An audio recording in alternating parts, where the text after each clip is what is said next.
Bienvenue sur Teach, votre rendez-vous de maturité. La parole descend de la tête au cœur, du cœur à l'action. La parole de Dieu nous forme et nos actions au quotidien prouvent qu'elle est réellement la vraie parole de vie. Nous allons continuer notre sujet qu'on a commencé depuis le début de cette semaine. On est en train de parler du caractère dans un cadre où les émotions les influencent. Comment être un véritable chrétien qui vit dans le caractère qui ressemble à Jésus et qui, pour cela, contrôle le flot de ses émotions. S'il s'agit de contrôler le flot de notre émotion, il y en a un domaine très particulier. C'est celui de la discipline. Comment peut-on construire une discipline au-delà de nos émotions? Je ne sais pas si ça vous est déjà arrivé un bon matin de se réveiller sans motivation. Je n'avais juste pas envie de le faire. Je n'ai pas envie de prier. Je n'en ai pas l'élan. Mais il faut avancer quand même. Plaire à Dieu, ce n'est pas quand nos émotions nous le demandent, mais c'est quand nous restons fidèles à la décision que nous avons prise au départ. On va finir aujourd'hui en parlant de 3 vérités fortes qui vont vous aider à construire une vie de discipline au-delà de vos émotions. Alors, let's teach. Grandissons ensemble.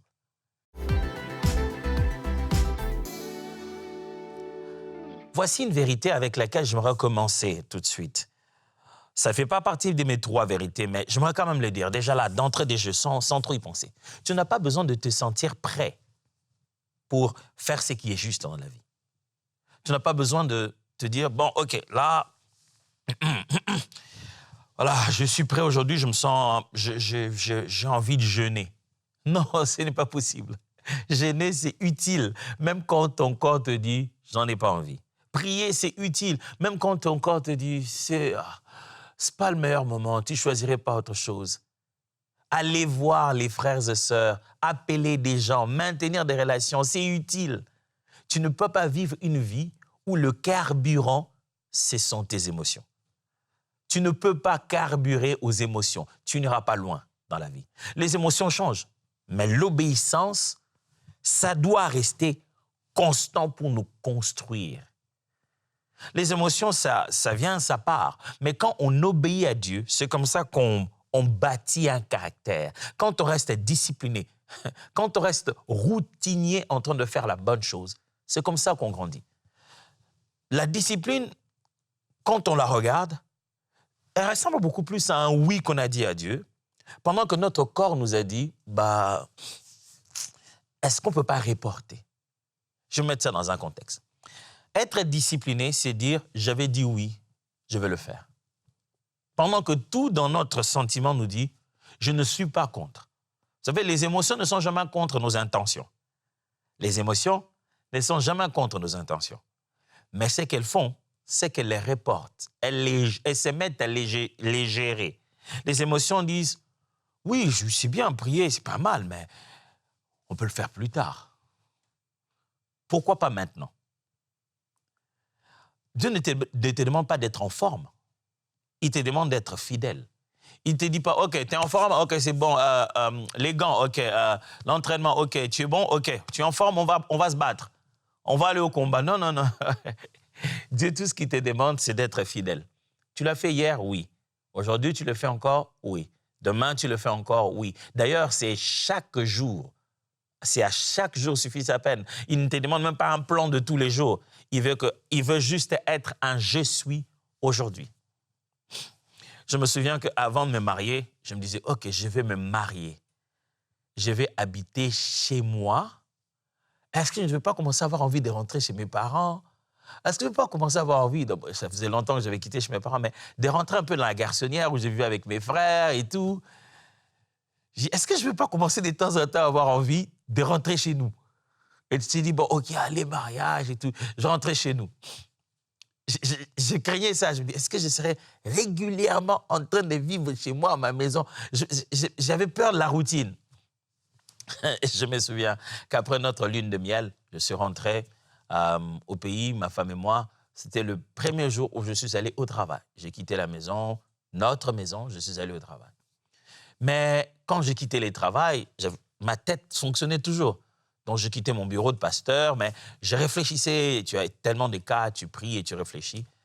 Alors, quand je sortais, si je pars à ma gauche, c'est là que j'allais régulièrement aller prendre mon transport. Maintenant, je n'habitais plus à cette direction. Il fallait que je prenne ma droite pour que j'aille prendre le transport qui me ramenait chez moi. Le nouveau chez moi, là où je vivais avec ma femme et moi. Je me souviens que ce jour-là, je suis sorti par réflexe, j'ai pris la gauche. J'étais déjà à l'arrêt de bus et tout le monde faisait des signes au taxi pour s'arrêter. Et au moment où j'ai levé ma main pour faire le signe, et c'est là que je me suis rendu compte que si je faisais ce signe, ça voulait dire que je rentrais dans la garçonnière. Il dit, oh, qu'est-ce que je fais ici? Je suis rentré vite pour rentrer chez moi. J'avais complètement perdu de vue que j'étais le nouveau papa. La maison, c'était ma maison. Et c'est là que je devais habiter.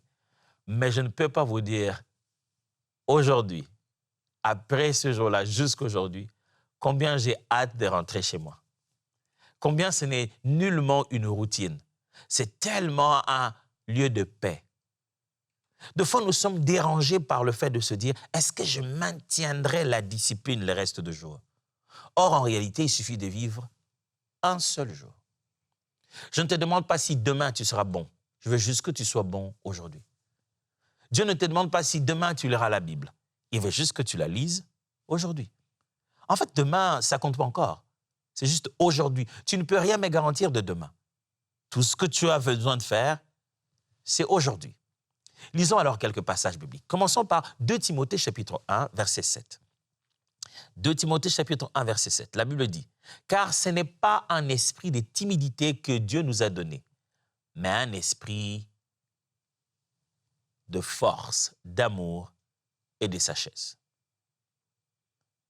Un esprit de force, d'amour et de sagesse. Dieu ne nous a pas donné un esprit de timidité, mais un esprit de force, d'amour et de sagesse. Paul est en train de parler à Timothée et l'idée qui revient ici, c'est que la discipline n'est pas une violence, c'est une puissance guidée par l'amour. Pour être discipliné, tu n'as pas à être violent avec toi, parce que l'esprit que tu as reçu n'est pas un esprit de violence. Non, non, non. Ce n'est pas non plus un esprit de timidité, mais un esprit de force, d'amour et de sagesse. Donc, pour être discipliné, on n'a pas besoin de la violence. Être discipliné, ce n'est pas être violent avec toi-même. Vous savez, des fois, quand les chrétiens pensent à la discipline, ils disent « Ok, je vais vivre une vie disciplinée, donc je vais commencer mes prières à partir de 2 heures jusqu'à 5 heures, puis je vais au travail et je vais jeûner 4 fois la semaine. » Tu essaies d'être violent avec toi-même, tu essaies de te faire mal pour te sentir discipliné. Tu fais l'inverse. La discipline, c'est la fidélité de petites choses, progressivement à la taille de l'acceptable. Tu vas petit à petit. Tu fais ce qui devait être fait, petit à petit et régulièrement. Il est bon pour toi d'avoir une discipline régulière et abordable que d'essayer de te faire souffrir pour une chose que tu ne feras jamais de toute ta vie. La discipline, ce n'est pas de la violence. C'est plutôt une puissance en toi, mais qui est guidée par l'amour. C'est parce que j'aime Dieu. C'est parce que j'aime sa présence. C'est parce que j'aime le plan qu'il a pour ma vie. C'est parce que j'aime ce qu'il veut faire avec moi que je me discipline. Et l'esprit que tu as reçu, quoique n'étant pas un esprit de timidité, il est un esprit de force, mais mélangé d'amour et de sagesse. Si c'est le Saint-Esprit qui te conduit, il te donnera et la force, et l'amour, la passion pour cela, et la sagesse pour le faire. Aujourd'hui, quand tu regardes la discipline des enfants de Dieu, une de ces choses manque. Soit il veut montrer la puissance, mais il n'a pas d'amour, et manque de sagesse. Soit il a plein d'amour pour lui-même, mais il ne se rend pas compte que c'est aussi une affaire de puissance et de sagesse. Soit il a tellement de sagesse que sa sagesse n'a plus rien à voir avec la puissance de Dieu et l'amour de Dieu. Mets ces choses ensemble pour bâtir une vraie discipline. Regarde un autre texte. 1 Corinthiens chapitre 9, versets 24 à 27. 1 Corinthiens chapitre 9, versets 24 à 27. On va lire. Parole vivante dit, « Pourquoi ne savez-vous pas que dans les courses de stade, tous les concurrents s'efforcent de gagner et cependant un seul remporte le prix? Vous donc courez comme lui afin de vous assurer la victoire. Tous les athlètes qui participent à une compétition sportive s'imposent toutes sortes d'abstinences. Ils disciplinent leur vie dans tous les domaines pour remporter la victoire et recevoir une couronne qui sera pourtant bien vite fanée, alors que nous aspirons à une couronne qui ne s'efflétera jamais.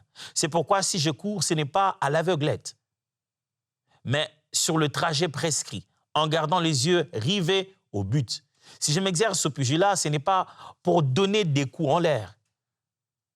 Je ne me bats pas contre les fantômes. J'entraîne mon corps par l'endurcissement et la discipline afin de les réduire à ma merci. Je les maîtrise, le maintiens asservi, de peur qu'après avoir appelé les autres au combat et leur avoir proclamé la bonne nouvelle, je me trouve moi-même disqualifié. Paul donne des illustrations très très fortes. Il parle de l'athlétisme, il parle du combat, le combat avec les poings, un peu le pugilat, un peu l'ancêtre de la boxe.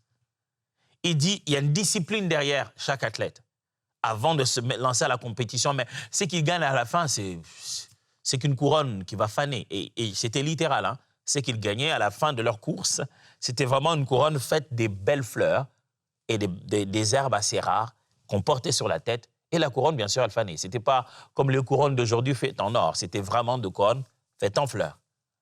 Et il dit ça va faner. Il parle de celui qui est enrôlé dans l'armée.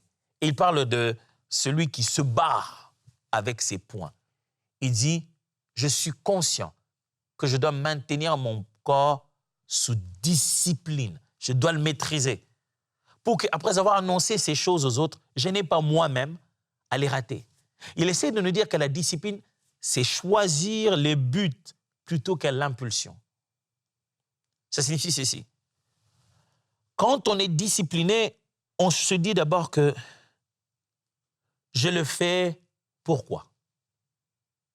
Paul dit, ce qui me pousse à être comme ça, à être dur avec moi-même, mais discipliné comme il se doit, le but, je choisis les buts. Je ne veux pas avoir appelé les autres, avoir poussé les autres à venir dans ce combat, à comprendre la bonne nouvelle et que moi-même, au point d'arriver, je ne puisse pas avoir accès.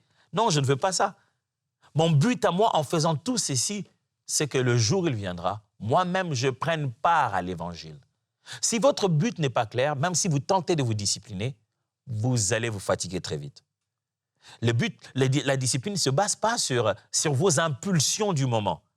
Ah, j'ai juste envie, bon, allez, je vais perdre 20 kilos pour que j'entre dans ma robe. C'est bien, mais est-ce que le but est suffisant?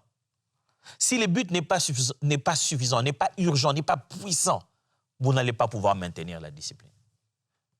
Un dernier texte, Hébreux chapitre 12, verset 11. Hébreux 12, 11, la Bible dit, « Certes, sur le moment, une correction n'a rien de réjouissant. C'est plutôt une expérience pénible. Plus tard, cependant, elle produit chez ceux qui se sont ainsi laissés former un fruit précieux, une vie juste, conforme à la volonté de Dieu et vécue dans la paix. » Il dit, au début, quand on te fait une correction, tu n'en as pas envie, hein? Mais après, si tu acceptes la discipline, c'est ça l'idée. Il présente la correction comme dans une idée de discipline. Il dit au début, quand on te fait des corrections dans le but de te discipliner, tu n'es pas content. Mais demain, quand tu comprends à quoi ça servit, ça produit en toi une vie juste selon la volonté de Dieu. Ce qui est dur maintenant peut devenir une plus grande paix plus tard. C'est qu'aujourd'hui, tu souffres avec un disant, j'ai prié, mais je somnole maintenant parce que je faisais des veillées la nuit, maintenant je somnole. Aujourd'hui, ça peut être pénible, mais demain, ça peut t'apporter tellement de paix. Je peux vous dire, mes frères et sœurs, qu'aujourd'hui, moi, votre frère, je ne bénirai jamais assez le Seigneur pour toutes les disciplines par lesquelles je suis passé dès le début de ma foi, mais aussi même dans mon éducation en tant que personne. Chacune de ces disciplines, j'en ai finalement découvert l'utilité. Il me le fallait. Et aujourd'hui, je chéris la discipline, j'aime la discipline. Et chaque fois, je suis en quête de la bonne motivation, le bon but pour commencer la discipline appropriée. Pourquoi tu n'es pas discipliné? Parce que tu laisses tes émotions te diriger? Parce que tu veux le faire quand tu le sens? La foi chrétienne ne se vit pas comme ça. Tu veux être un disciple de Jésus? Est-ce que tu n'entends pas combien ça rime avec discipline? Disciple. C'est vraiment ça l'idée. C'est ceux qui apprennent une discipline auprès d'un maître, qui apprennent de façon disciplinée. Si tu es disciple de Jésus-Christ, ce mot discipline doit rimer avec toi. Alors voici 3 grandes vérités qui vont t'aider dans tout ça. Premièrement, la discipline, c'est la maîtrise malgré l'émotion. C'est la maîtrise malgré l'émotion. Les émotions ne vont pas s'en aller, mon frère. Le ressenti ne va pas partir. Même quand tu auras établi une discipline, tu réussis à aller au-delà de tes émotions. Un bon matin, les émotions vont revenir avec force. Ne t'attends pas à tuer tes émotions. Ne va même pas prier Dieu en disant, Seigneur, enlève-moi toutes les émotions de mon cœur et comme ça, je reste juste avec toi. Oh, ça serait fantastique. Dieu nous enlève juste les émotions de notre cœur et puis on reste dans sa présence. Mais ces émotions-là, on en a besoin. On en a besoin pour exprimer justement ce qu'on veut lui dire. Dieu nous a créés comme ça. Avoir les émotions, ce n'est pas être mauvais. Non. C'est la nature de Dieu. C'est comme ça qu'il a réussi à nous expliquer quand il est en colère, quand il est dans la joie, quand il apprécie une chose. Mais les émotions ne doivent pas contrôler ta discipline. Le ressenti ne doit pas prendre pouvoir sur le but pour lequel tu as établi des routines qui payent. La discipline est une routine qui paye. Donc, le premier principe, c'est que la discipline, c'est la maîtrise malgré l'émotion. Être discipliné, c'est obéir à un bon objectif. Quand l'émotion veut te conduire, toi, tu te dis non, non, non, non. J'ai un objectif à la place des émotions. Vous savez, quand vous n'avez pas d'objectif clair, suffisamment fort et puissant, dérangeant, ultime, urgent, vous n'allez pas maintenir la discipline. Vous savez, beaucoup des auteurs qui parlent de leadership, de changement, de transformation, ils ont tendance à dire que c'est le sens de l'urgence qui amène le véritable changement. Quand tu te rends compte que oh, il faut que je le fasse et c'est maintenant il faut que je le fasse, c'est là que tu deviens apte au changement. Tu deviens plus malléable, plus rapide à exécuter un changement. Si la raison de ta discipline n'est pas encore devenue suffisamment urgente, suffisamment importante, tu ne pourras pas te discipliner. Tu vas reporter ça encore. Reporter ça encore. La discipline dans le cœur de quelqu'un lui dit « Je ne suis pas esclave de mes humeurs ». Justement, c'est la question peut-être que je voudrais te poser. Est-ce que tu es esclave de tes humeurs? Ne suivez pas tous ces fonctionnements biochimiques de votre corps. Moi, plusieurs fois, j'ai fait des choses pour lesquelles je me suis dit, je pense qu'à 10, je vais abandonner. À 10, je ne pourrais pas faire jusqu'à 50. Je fais juste 10, je suis fatigué. Et je me retrouve à avoir fait 10, 20, 30, 50. Et je finis. J'étais très choqué le jour où un de mes coachs sportifs m'a dit, « Ah, tu sais, quand tu es très épuisé, fais un peu de sport. » J'ai dit, « Oh, mon ami, c'est pas l'inverse, ça? » Il dit, « Non, quand tu te sens un peu fatigué et tout ça, monte sur ton tapis, fais de la marche, fais quelques poids et tu vas voir, tu vas être revigoré. » J'ai dit, « Non, non, non, mon ami, j'en ai pas justement les énergies là, je n'en ai pas. C'est pourquoi je me sens comme ça. Et toi, tu me dis que je dois en dépenser? » Et apparemment, c'est vrai. Ça marche. Je me dis, mais qu'est-ce que... Je n'en avais pas. Où est-ce que j'ai eu? Je pensais que j'étais en train d'en dépenser, mais c'est comme si j'étais en train de me recharger.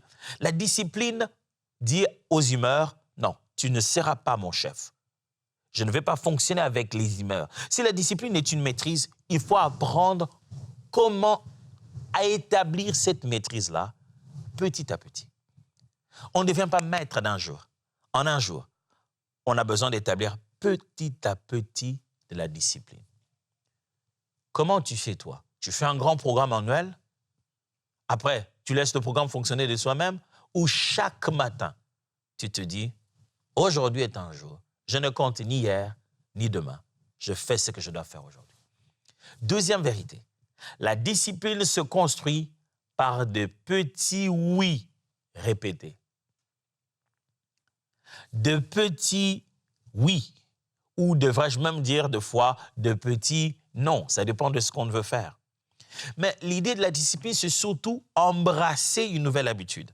Que cette habitude soit le fait d'en abandonner une autre, mais c'est se dire oui à soi-même, je veux le faire, oui, je veux le faire, mais c'est petit à petit. Mon frère, ma sœur, je t'en supplie, n'essaye pas de te faire paniquer pour 10 ans, pour 15 ans, pour 20 ans, pour 5 ans. Tu veux faire une retraite de 21 jours. 21 jours, c'est un jour. Tu ne vas pas vivre 21 jours en un moment, impossible. Tu veux faire un jeûne de 7 jours, 7 jours, c'est un jour. Tu ne vas pas avoir 7 jours en un moment, ça va faire 7 jours. Tu es comme embarrassé par beaucoup de jours entre tes mains. Non, tu n'auras qu'un seul jour. C'est celui-là là, qui compte. Quand tu as fini celui-là, il y a un autre jour. Concentre-toi sur les petits oui de chaque jour. Un petit pas constat, un petit pas, j'allais dire constant. Il bat un grand élan instable. Je vais le répéter. Un petit pas constant réussit à battre un grand élan, mais instable. Avez-vous déjà vu quelqu'un avec un élan grave? Je dis non, mais moi vraiment, mon projet pour cette année, ce que je veux faire, tu vois, il est waouh, il a vraiment de l'élan, les gars, il est passionné, grave. Mais de l'élan instable. Et tu lui demandes, tu en es déjà où avec ce que tu disais? Dis non, mais je pense que je vais... Il commence à t'expliquer des choses. Vaut mieux encore que je n'ai pas fait la pub partout, que je n'en ai pas parlé à tous, mais que je l'ai fait. Un pas après un autre. Chaque jour, à chaque jour suffit sa peine. J'aimerais vraiment encourager quelqu'un aujourd'hui. J'aimerais vraiment que ce soit ton message. Je m'arrête pour te parler directement du fond de mon cœur, comme ton frère. J'aimerais insister. Dieu ne te condamne pas le fait que tu aies brisé cette discipline. Il ne te condamne pas le fait que tu n'as pas pu le faire autant de fois qu'il fallait le faire. Ce qu'il veut de toi, c'est que tu ne te fasses pas de promesses inutiles. Ne fais pas une discipline qui dépasse ta tête. Il veut juste un petit oui répété. Juste une petite dose chaque jour. Jésus, Fils de Dieu, Dieu fait chair sur la terre. Il ne s'était pas donné une discipline de prier pendant 8 heures. Non, il priait tout le matin, il dormait aussi. Il priait pendant tout le matin, il se réveillait, il vivait avec les gens. Le soir, il priait. Mais il ne s'était pas dit, je m'enferme pour que je sois un homme d'esprit, je veux m'enfermer, je n'ouvre ma porte qu'à partir de 16 heures. Ne te place pas une discipline qui va te dépasser. La discipline commence quand tu fais ce qui est juste, mais à petite échelle, petit à petit. Ce n'est pas la grandeur de la chose qui importe, c'est sa fidélité. Dieu ne veut pas que tu te sacrifies, Dieu veut que tu obéisses. Ne te mets pas une discipline qui va sacrifier ton estomac, sacrifier tes sommeils. Moi, j'ai sacrifié tout mon sommeil pour rester dans la présence de Dieu. Combien de fois? Normalement, j'ai prévu ça pendant tout le mois, mais je l'ai fait qu'une fois et une deuxième fois. Ça m'a suffi. Le reste de fois, je n'ai pas pu le faire, j'étais trop fatigué. Ce n'est pas ça ce que Dieu veut. Il ne veut pas que tu sacrifies. Tu peux aller au boulot, tu peux continuer ta vie. Mais si tu as dit que tu dois te réveiller 30 minutes avant de commencer ton temps de préparation normale pour prier, ça, je suis fidèle avec ça, à petite échelle. Mais pour durer, vous savez, il faut un carburant. Il vous faut quelque chose de fort à l'intérieur de vous. Parce que pour que la discipline se maintienne comme ça, il faut un carburant. Et je vous assure que le carburant, ce n'est pas juste des bons élans et des bonnes intentions. Ou des bonnes paroles. C'est ce qui me permet de vous dire mon troisième principe ici. 3. La discipline dure quand ton pourquoi est clair. La discipline dure quand ton pourquoi est clair. Quand ta raison pour laquelle tu le fais, je l'ai dit dès le début, quand la raison pour laquelle, le but pour lequel tu le fais, la motivation, lorsqu'elle est claire, précise, inscrite dans ton cœur, alors là, ta discipline peut durer. Vous avez déjà rencontré quelqu'un de complètement indiscipliné, jusqu'à ce qu'il aille voir le médecin qui lui dise « Bon, je pense que si vous continuez à manger la viande comme ça, on sera obligé de vous couper une jambe. » Ah! Pourquoi? Mais parce que je vois que il y a comme une maladie de gouttes qui commence Si vous ne veillez pas sur les viandes rouges, ça va peut-être causer des conséquences. Chaque matin, quand il porte sa chaussure, il imagine sa jambe coupée. Ah, les gens ont fait des changements dans leur vie sans que ce soit la repentance biblique. Le monsieur a complètement changé. Moi, j'ai vu quelqu'un qui s'est discipliné chaque matin. Il faisait la marche. Pourquoi? Parce que quand il est allé voir le médecin, il lui a dit « Ton cœur commence à s'affaiblir là. Il est trop entouré de graisse. Il faut que tu fasses le sport. Sans quoi, normalement, il te reste à peine 18 mois de vie. » Hein? 18 mois de vie? Quand tu vois les gens disciplinés, tu ne sais pas pourquoi. On n'a pas les mêmes raisons. Certaines personnes ne courent pas parce qu'ils aiment le sport. Ils courent parce que leur vie en dépend. Quelle est ta raison de te discipliner? Tu veux intimider les collègues, tu veux intimider les frères et sœurs à l'église pour qu'on te prenne pour un très spirituel? Ou tu as une raison noble, plus forte? Quand ton pourquoi est fort, ton comment devient possible. Quand tu sais pourquoi tu le fais, comment le faire devient un peu plus clair. Parce que la discipline, c'est aimer assez pour faire ce qui est juste. Tu aimes tellement le pourquoi là, tu en es tellement passionné pour que tu fasses ce qui est juste. Tu te dis, en raison de ça, c'est pourquoi je me donne une discipline. La discipline, mes amis, ça n'efface pas tes émotions. Ça les remet seulement à leur place. Je ne vous demande pas d'effacer vos émotions. Cette semaine, ce n'est pas mon but. Je ne vous demande pas d'être sans émotion, sans état d'âme. Non. Je demande juste que les émotions ne nous dominent pas. Et parmi ces choses à faire, c'est apprendre la discipline au-delà de nos ressentis. Récapitulons. Aujourd'hui, notre but était d'apprendre à être discipliné au-delà de nos émotions et de nos ressentis. J'ai affirmé 3 choses. 1, la discipline, c'est la maîtrise malgré les émotions. Il faut donc bâtir petit à petit pour se maîtriser malgré les émotions. J'ai dit 2, la discipline se construit par des petits oui répétés. C'est une question d'habitude saine, simple, sans chercher à se sacrifier, mais juste être fidèle. 3, je dis, la discipline dure quand ton pourquoi est clair. La raison, ta motivation, c'est ça ton véritable carburant. Quand tu en as, tu finiras par découvrir comment l'exécuter. C'est l'heure du défi. Comment pratiquer tout ça? Quel est le challenge d'aujourd'hui? Voici ce que je te propose. Pose-toi cette question. Quel est le petit oui que tu vas poser aujourd'hui et durant toute cette semaine, même sans le sentir? Souvenez-vous, j'ai dit que la discipline, c'est faire de petits oui. Je le fais aujourd'hui. Oui, je le fais aujourd'hui. Oui, je le fais aujourd'hui. Répétitivement. Quel est ce oui que tu dois dire aujourd'hui et dans le reste de cette semaine, même si tu ne le sens pas? Oui, je vais prier le matin. Oui, je vais lire ma Bible même quand j'ai l'impression de ne même pas comprendre. Oui, je vais appeler mes enfants, même quand je suis trop occupé. Oui, je vais appeler ma famille, même quand je ne sais pas. La bonne discipline finit toujours par payer. Mais quelle est cette petite chose à laquelle tu dois dire oui? Tu en connais l'importance, même si tu n'en as pas l'élan jusqu'ici. Je prie pour toi, pour que la discipline devienne ton partage.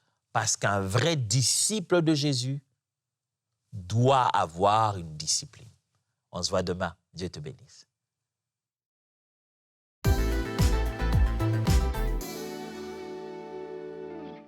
Bonjour à toutes, bonjour à tous.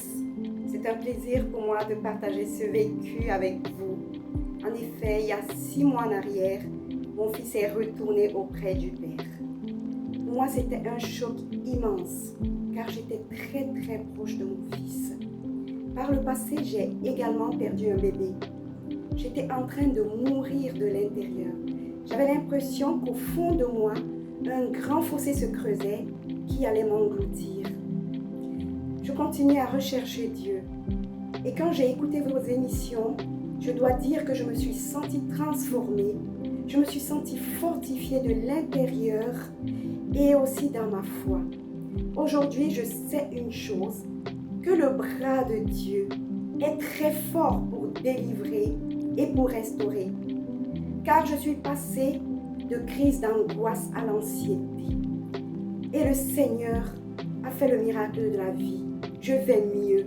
j'ai repris le travail à 100% et chaque jour, je vois la main de Dieu dans ma vie. Ce psaume 84, verset 7, a été juste une source d'eau vive qui a jailli dans ma vie. Lorsqu'il traverse la vallée des pleurs, il la transforme en un lieu plein de sources. Et la pluie la couvre aussi de ses bénédictions. Je vous remercie à tous. Soyez bénis. Waouh, merci Seigneur pour ce beau témoignage. Vraiment, gloire à Dieu. Et je pensais l'autre fois à Pierre et je me suis dit, tiens Pierre, c'est un homme comme vous et moi. Mais lorsqu'il a vu Jésus, Jésus lui a dit, viens avec moi et je ferai de toi pécheur d'hommes. Il ne savait pas que derrière, il y avait toute cette destinée extraordinaire. Mais il a obéi, il a suivi le Seigneur.